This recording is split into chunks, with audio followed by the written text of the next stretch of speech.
She didn't keep track of her friend that night. Sadness and grief after finding out what happened. So I don't know if you've looked at that page. I haven't looked at all of that page. I did initially. Some of the stuff wasn't on, but someone did send to me something. And let's get Andrew in here real quick here because I want to have Andrew join in and talk a little bit about this. Andrew, I'm going to put you on speakerphone now, okay? Andrew, can you hear me? Yeah, I can hear you. Okay, we're here with Joni. Hi, Andrew. So it's Anita and Joni here, and we're talking about this case. So, Andrew, talk to us right now. Where do things stand? Has the mom told you when they're going to go see this video? Yeah, when I spoke with the mom, she's going to look at the video surveillance either sometime this afternoon or this evening. I'm just waiting on a call from her. I have been talking with her off and on this morning. Okay. So she hasn't seen the video, but have you seen this video? Yes, I have took a look at the video surveillance from start to end.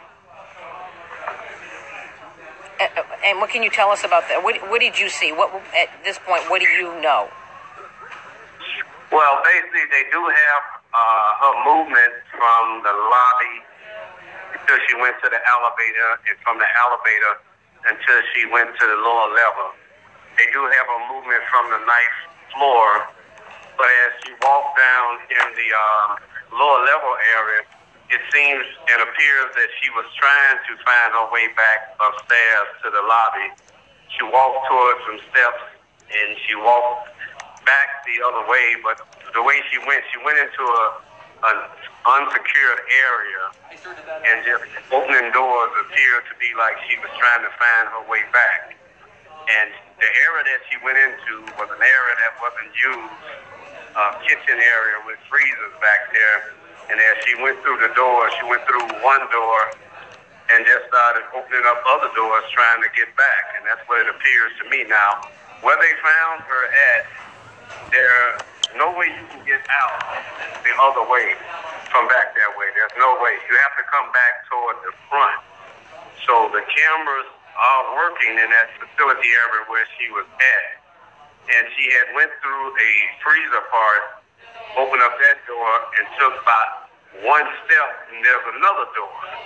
And so it appears that these doors had closed behind her, and she could have got out. It may have been just dark in there. All right, so, okay, so you saw this freezer. I don't know if you've seen this video, but there is a girl on Facebook, and let me show you this video because she is showing what one of these freezers look like. Let's see if I can find it here. Hang on a minute. I'm trying to find this one girl. She's showing what the freezer looks like, what a freezer like this would look like. Describe this freezer that she went into. What did it look like? Well, it has a steel door there that you can open up and go in, and you take about a half a step, there's another door connected to another freezer. And there's a handle on there that you can open and go in. Is it a heavy door? No, the door is not heavy. It's a regular door that you just open up and pull open.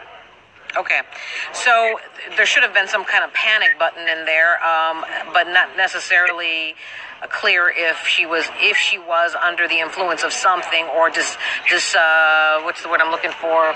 If she was sort of disoriented. If she was disoriented, is there a panic button on there? Did you see that? There's a knob on there that you push and the door will open, and it's on both doors. So if she was impaired or disordinate, in panic because when they closed and it was dark in there, that could have happened too. But that area should have been secured off, bolted down, and locked so no one can get in there. So that's where the negligence fall at. All right, so, I know one of the things, the concerns was that she may have been sexually assaulted. We don't know that because the autopsy comes back, at this point, only a death investigation. Do you know if she was sexually assaulted, or were there any indications on that? Well, some indications that we're getting that she was not sexually assaulted and there was no trauma to the body. And they're waiting on confirmation, from the medical examiner's office. But, all indication is looking that she walked into that unsecured area, and God rest her soul. It's just an area that she shouldn't have been in, but the mother just wants the infighting with the Facebook and all of those adjusters that stop because it's not doing any good. And if they had any solid evidence, they should go give that to the detective instead of fighting among each other, making enemies out of each other. Are you talking about the people that were in the room fighting among each other? Well, the people who are posting stuff on social media and Facebook, I mean, if you have solid evidence, she just wants you to go to the police detectives and give them that. Stop fighting among yourself saying this happened, this happened. If something illegal happened, then you need to turn that information over to the detectives. Yeah. And with the $200 about to set her up, that has been established that was $200 about the parking in there if you lose your ticket area there, and that's what they was talking about.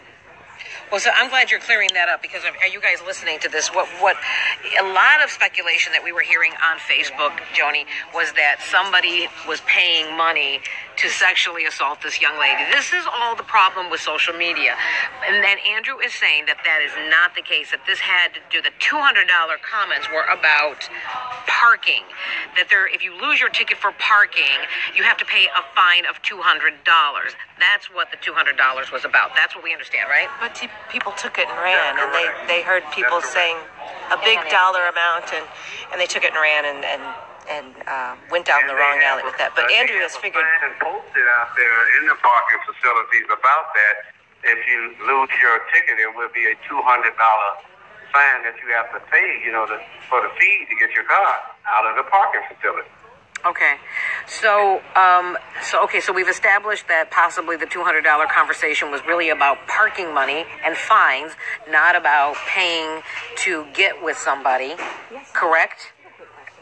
Yes, ma'am, that's correct. Okay, we've established that, you have been able to establish that the young lady was not sexually assaulted, from what they can tell at this point, correct? Yeah, at this point, they can tell that you wasn't sexually assaulted. It didn't come out and appears to be that. Okay, and then, and by the way, those people are asking who we're talking to. We're talking to Andrew Holmes, and somebody else is saying, no, it's a $200 smoking fee. If people are smoking in the room, it could be a $200 fee, like a chargeback on the account for the cleaning of that room. So people are saying $200 to get your car back, or $200